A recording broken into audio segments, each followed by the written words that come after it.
Hello and welcome to the November installment of Community Focus, presented by the Friends of MCTV. I'm your host, John McPeak.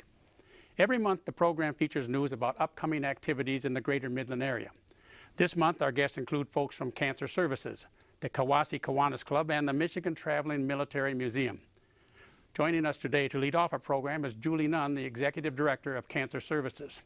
Welcome to Community Focus. Thank you, John. It's a pleasure to be here. Well, Julie, Cancer Services has been in existence for 70 years in Midland County, but you've recently moved to a new location. Tell us about that. We are about to move to a new location. It is the second floor of the First State Bank building, the beautiful new building on the corner of Buttles and Ashman.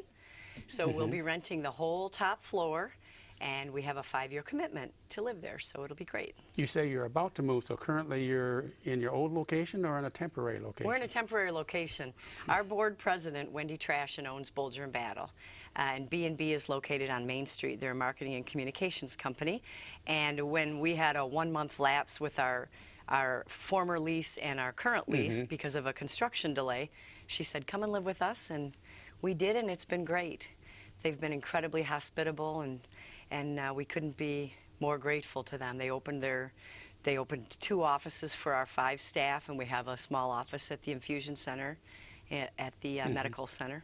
Do you have a date for your move-in at November 1st. November 1st for your permanent location. That's right. 400 Ashman. Yes. That's right. Suite 200. Suite 200, that would be the second floor. That's right. That has more space than you had in your former location? We'll be using much the same amount of space, but what the difference between the Strosacker Center and our current lease is that we had shared space at the Strosacker Center. So we used conference rooms for our private counseling, our support groups, staff meetings. We had a shared kitchen and restrooms, so we'll have all of our own space. It'll be state-of-the-art, and we were able to do the build-out as if it were our own. So it was incredibly generous on the part of First State Bank to allow us that. You also have some new support groups. Tell us about those. We do. We have many support groups. So we have a large support group that's about 50 people, and that includes men and women of all different types of cancer, and we have an educational speaker, and then breakout sessions for sharing. We have a millennial support group, and that is for our clients that are age 17 to 33. So they were attending our normal support groups, and I realized, you know, there's a number of young people here. They have their own language. So we broke them out one day and just said, why don't you go in this conference room next door?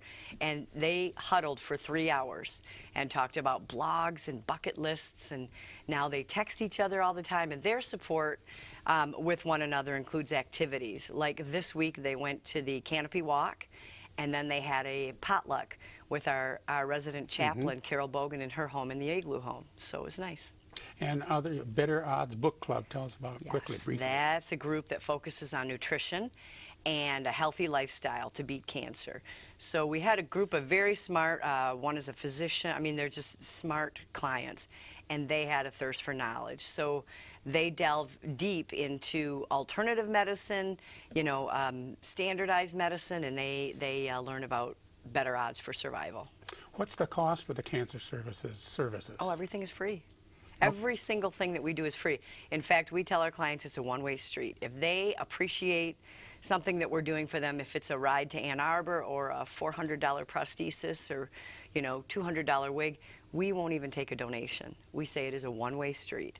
When you're through with your treatment and you're not a client anymore and you're a survivor, if you feel like you feel compelled to donate, that's the appropriate time. We want our clients to understand that they can't pay for anything that we do. We have great donors that pay for that. Now, is Cancer Services a United Way agency? It is. We're a United Way partner. So you get partial funding? This is United Way season. And you get partial funding with United Way? Yes, we do.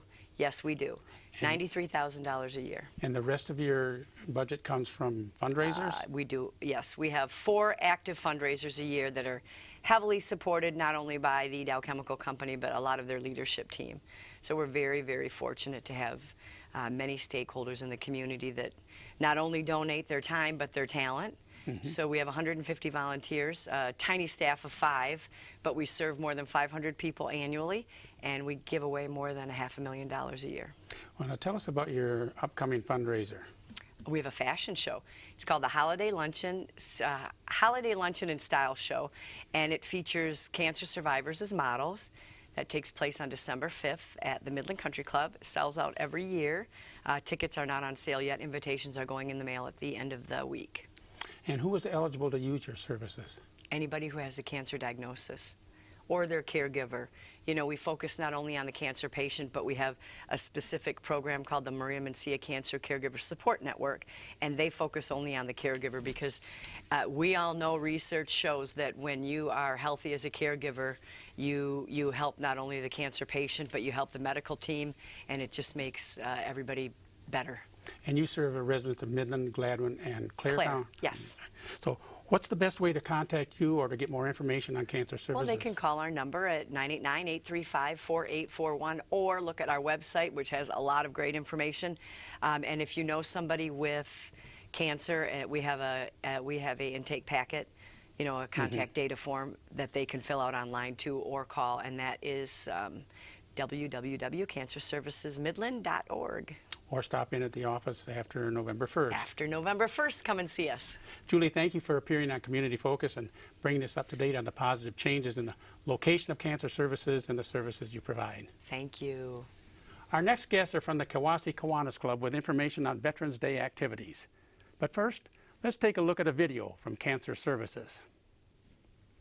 Cancer to me is it's more than a four-letter word. Cancer's tough, and I think once you go through it, you feel it and live it.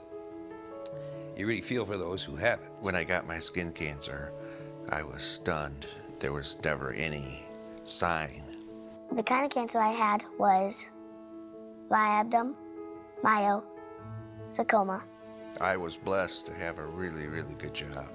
It cut my income in about a quarter. You really truly don't know how much it's going to cost in the end, but there are so many people that truly do need that extra support. One day it isn't there, and one day it is. It affects you. It affects your whole life. Like, you're going down a path, and all of a sudden, you don't even know where you are. You're so lost. You know, when I became diagnosed, I thought, oh my goodness, you know, what am I going to do? Where should I go? One of my first steps was Cancer Services. So I walked into their office, and it was like the beginning of the best journey I ever had. I go there a lot of times when I'm feeling in the dumps, and I can come down there and they can all cheer me up. It's like an apartment, going to see friends. It's just amazing. Cancer Services has helped me with my journey in making sure that I have all the things needed for my survival. Transportation is one thing. I'm a driver for Cancer Services. The people, they're stressed. It's either the illness or the time or the finances. I actually had radiation 5 days a week. On Fridays, I was at the hospital for 7 hours getting chemo. It was like my second home. And just having a little bit of positive attitude is a huge benefit when you're just constantly dealing with trying to get yourself well again. Without this foundation, there's people out there that would be hopeless, like I was before I knew of it. You know, my mother, my father, my sister, all died from cancer. When I had my surgery, I felt scared. Because I didn't know what was going to happen to me. And once you've gone through that, you know that support is what gets you through. It's important. I mean, if we didn't have this service, there would be a lot of people in bad shape.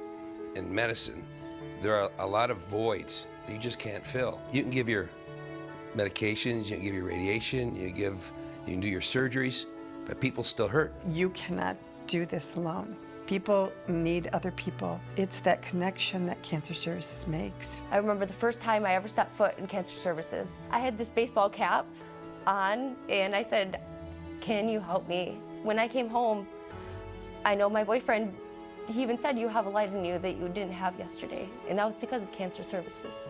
The little things that Cancer Services does makes a huge difference in the way people feel, in the way they can attack cancer, and the way that we as physicians can do our job. The people that donate that can't even begin to realize what their donations do for us. Cancer is everywhere, and when We have the support, we have the money, maybe we can do it, but there are a lot of people that don't. We can all be happier and actually be more successful in our lives if we help support taking care of other people, and cancer services is a great way to go. Do you know anybody who doesn't know someone who's been affected by cancer? Everybody, it touches everybody.